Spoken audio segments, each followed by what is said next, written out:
Welcome to another great episode. We have another great guest. We have Norma Millett on with us.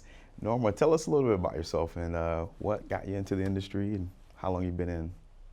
I've been doing real estate for about 23 years. And what got me into real estate? Well, at first I think I got into real estate because my ex-husband and I, we were looking to build a home. So we were looking for different lots. And whenever I would call a realtor, it's almost like I felt that they were telling me their inventory, and they were kind of like swaying me their direction, and it got really frustrating. So I started doing some research. I started looking at different lots, and I started finding a whole bunch of lots, and I started, of course, having conversations with friends and everything. So I found myself giving information to a lot of friends, being a realtor without really the license. And before I knew it, I was like, why am I doing this? I do plan on getting my license, but I was going to wait, so I got my license. I guess one of my drives of being a realtor is growing up. I grew up in Mexico. Okay. And I came to the U.S. when I was about 3.5. Okay. And I have like so many different names. And I said, because when I came to the U.S., my stepdad was going to adopt us. So I was Norma Carvajal. Okay. But my maiden name is Felix, like Felix the cat. Okay. We never owned a home. We were never homeowners. So we came to the U.S. and we lived with my grandparents. And then something happened, I'm not sure what, so we had to move out. And my dad was a mason. He was a construction mason, and my mom was a stay-home mom. So it was kind of like a little hard for my parents to buy a home. So we rented. And there was a time that we were going to buy they finally saved up enough money. We were living in California at the time, Burbank, California. We had saved enough money. We were going to buy a house in Pasadena, California. And just before closing, the house burnt down. And I don't know what happened, but they didn't get their money back. They didn't get their deposits. It was bad. So from there, it was like rent. And we never, living with my parents or living at home, we never owned a home. So when I was 26, I bought my first home. And then from there, it was just like, I think I'm on like my 9th home now. I own 2 rentals and I have our home, and I'm just about to build another home, and we're going to sell our home, and then I'm building a home in Cabo San Lucas. But besides the point, I think my drive is in real estate is helping that person knowing that they don't know that they can have what they don't know they can have. Because there are many people I've talked to, and they've been renting all their lives, and I was like, why don't you buy a home? What you're doing is you're paying someone else's mortgage. Right. And you can be paying your own home. And not only that, but you can get a write-off, And so when you start educating the potential buyers that you don't know they're going to be buyers, and they don't know they're going to be buying a house, it's kind of cool to see the end result and handing that key and say, here's your home. No one's going to kick you out of your home. No one's going to tell you need to move, and no one's going to raise your rent. You have your own home, and the best equity you can have is your home. I have a daughter who is now going to be 23, and all my life I always told her, if you ever move out, you are not going to rent, and you are not going to you're not going to pay for someone's mortgage paying your rent. So when she was 19 and a half, she was going to ASU.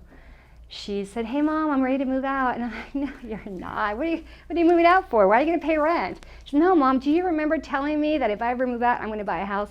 Well, that's exactly what she did. On her 20th birthday, she was under contract, and she moved into her new home when she was 20. Wow. So yeah. So just the preaching to her often. Yeah, right? The thing is that I was doing it a lot when they were young kids, but when they were like 17, 18, 19, I kind of like stopped. I forgot about it. But boy, what you say comes around. Yeah. It's like, watch what you say, because your kids will. Absolutely. So true. Okay. Growing up with your family in California, I guess who was your role model? What were your role models, and what did that look like to you? My role model has always been my mother. Okay, why? My mother has been the most amazing woman. Unfortunately, my mom passed away when I was 23 and she was 46. I am now 53, and it just blows me away when I think about it, because I outgrown my mom. Right. My mom was my role model because everyone that came across her path was blessed by her. Everyone loved her. She was just she just had so much talent. She made all our prom dresses. She made all of our dresses. She cooked amazing food. She built her own home. Okay. So she was good with cement and tile and all of that.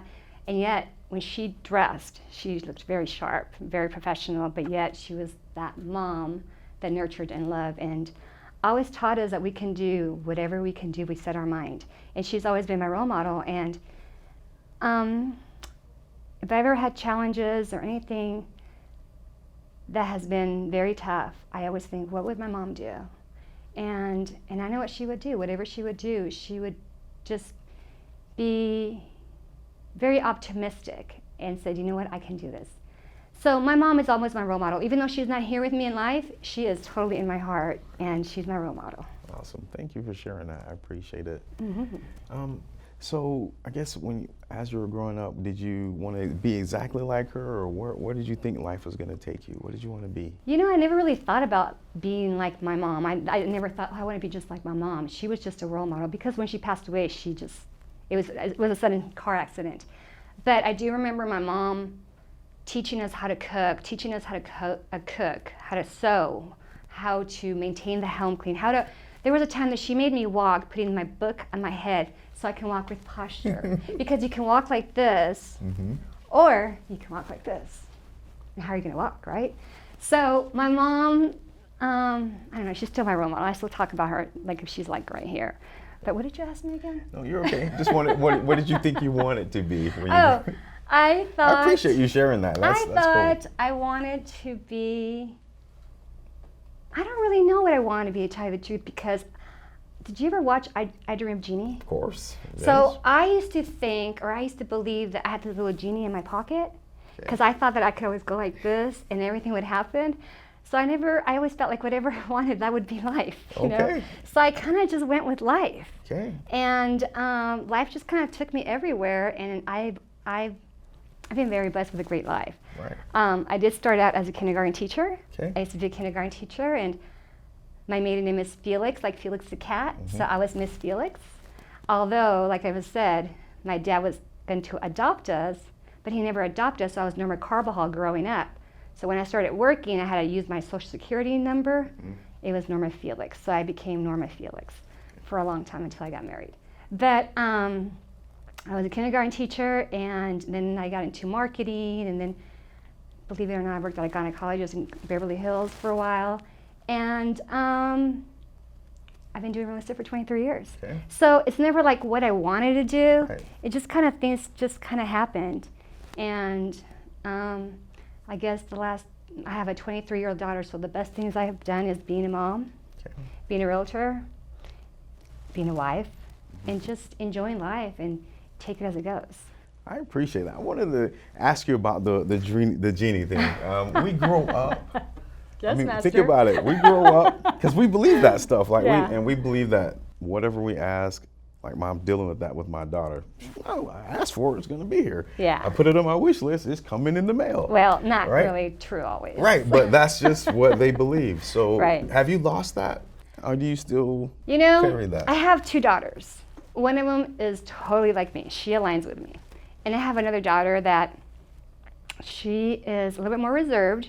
She's a little quiet.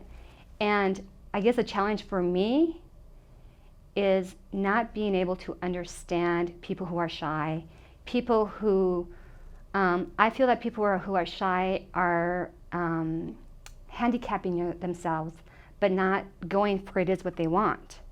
So as a matter of fact, we go to Sam's Club and you get that free cookie sometimes. Well, they used to do that. So my little girls would say, Mom, I want a cookie. And I go, okay, you need to ask. But they would be really scared. I don't want to get a cookie. I don't want to ask them.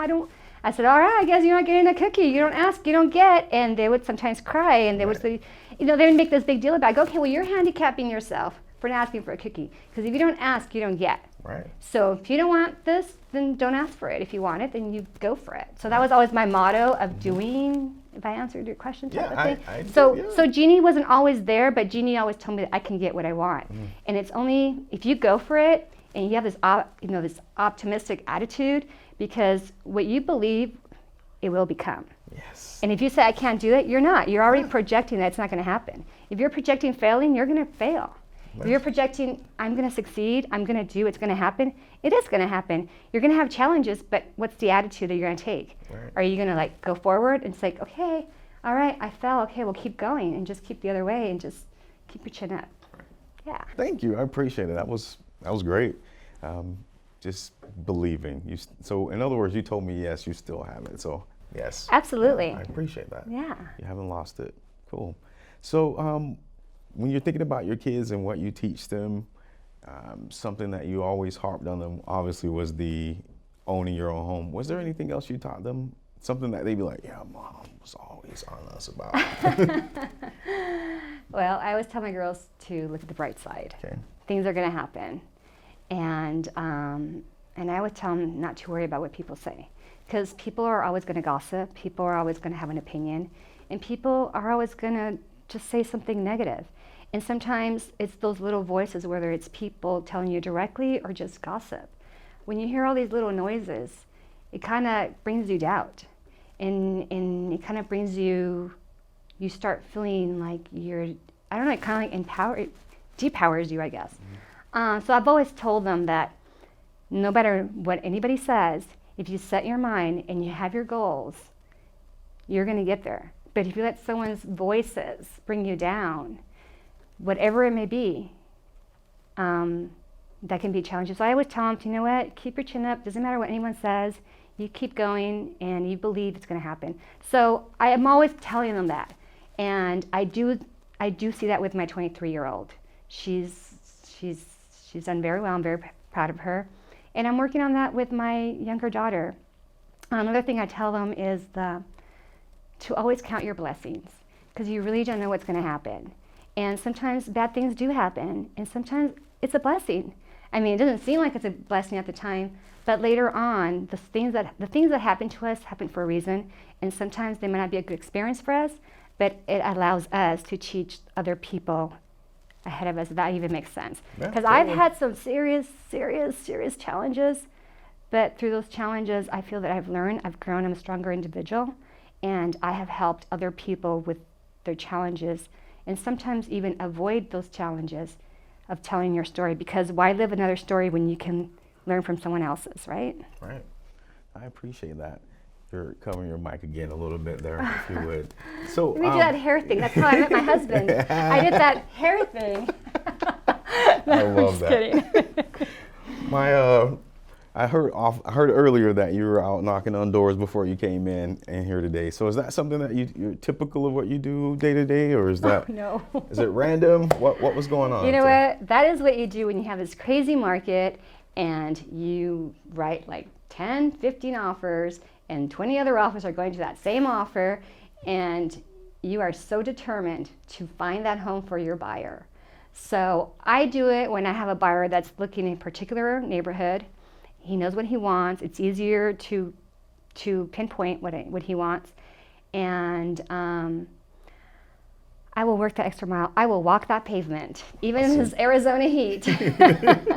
That's impressive. I thought that was interesting. So cool. Yes. Cool. So growing up, what would be, I guess, an interesting way or a unique way you've earned money? I gotta say that the best, I mean, being in real estate for the last 23 years, real estate I've been very blessed with it. And again, it's not just about earning money, it's building relationships, and it's helping your clients, and your clients usually become your friends, and keeping in touch. But real estate has been one of my biggest success. That's an interesting, it made me think about my life, because I asked that of pretty much everyone who comes in, and it's typical something of what they've done as a kid. Yeah. But yeah, just thinking of this is a really interesting way to earn a living, though. I mean, you do make money, and I mean, I was a kindergarten teacher, and being a teacher was very, very rewarding. I used to work in the LA district in California, and it was very rewarding because I'm bilingual. It was very rewarding seeing some children come in. I've worked with kindergarten all the way to 6th grade. These kids come to the U.S., they don't know the language, and it's very challenging for them trying to make friends because everyone's speaking English, they can't speak, they can't pronounce, and then that makes, when you don't know the language, it's very hard to learn. You don't understand what the teacher's saying. You're taking a test and you don't know what was really said to you. Half the time they were guessing. And so I did some ESL with some of the children, and it was very, very rewarding seeing them progress, seeing them speak the language, seeing them, and I guess I said that because when I came to the US, I couldn't speak English myself, and I did ESL classes. And I couldn't pronounce the difference between she as in she and cha as in chair. As a matter of fact, there's this movie called Chitty Chitty Bang Bang. Mm-hmm. Well, when I was in 2nd and 3rd grade, little kids used to ask me, Norma, what's your favorite movie? And I would say Shitty Shitty Bang Bang. And everybody would laugh. And I didn't know why they were laughing at me, but yeah, because I wasn't saying chitty, I wasn't saying she. See, I can't even say it now. I'm 53, I can't even pronounce. But seeing the children progress and doing better in their test scores, and as they learned, and seeing the confidence in them and building friendships, that was very, very rewarding. So as teachers, you may not make as much, but sometimes seeing that reward, it's priceless. So maybe I didn't make that much money dollar-wise, but I feel like I feel like that's priceless. You can't put a dollar bill on that. Makes sense. Mm-hmm. So what would be, I guess, your greatest challenge in the industry? Is it the current, has it been something previous, or is it currently what's happening right now? You know, sometimes the greatest challenge is the challenge I allow to happen to myself. Okay. And what I mean by that is nothing is really a challenge if you don't allow it to be a challenge. It's only a challenge if I have a different mindset. So my mindset is my challenge. My mindset is like, oh man, I can't find a home for my client. There's nothing in the MLS. There isn't enough inventory. Okay, well, what are you going to do about it? So your challenge is the challenge that you allow to yourself. A challenge is also, you know, you're calling another agent and you wrote an offer and they're not calling you back, they're not emailing you. So is it going to be a challenge because they're not calling me back? No. So what are you going to do about it? Well, you're just going to keep trying. So you can make anything a challenge if you allow it. So it's just a mindset. I like that. Is there a favorite quote or a book you have that you share? Well, I probably have many, but right now I can't really think. But my number one thing is count your blessings. Okay. Count them one by one. Mm-hmm. You know, it's actually a song. I'm LDS. Yeah. Okay. And count your blessings is it's one thing that gets me ahead, because you never really know what's going to happen, and just breathing another day and having another day and having those loved ones around you, that's a blessing. Awesome. Any regrets in life? You don't sound like you live a person who lives with regrets, but anything you like to redo?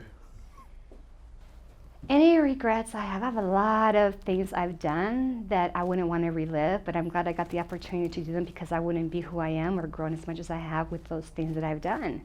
I've done some things that maybe I don't want my kids to know about, but you know, I have a 23-year-old and I know what she's doing because I was one, and you can't lie to a better liar, you know. I used to lie to my parents half the time. And so I know when she's not telling me the truth. But regrets, no, because you learn from that, right? Like my daughter always told me, Mom, how am I going to have a story to tell later on if you don't let me do those things? So how do you have a story to tell if you don't have those regrets, right? They're not regrets, they're stories. Right. I like that. Yeah. Well, cool. I appreciate you coming on. It's been fun. It's been great. Is there, I guess I always like to either let you in with any positive words or last words to people, or just let us know where we can find you. Well, I kind of do Instagram. I think it's Millett. I think it's Millett Norma. That's her, but it's also hashtag Norma Millett Realtor. Okay.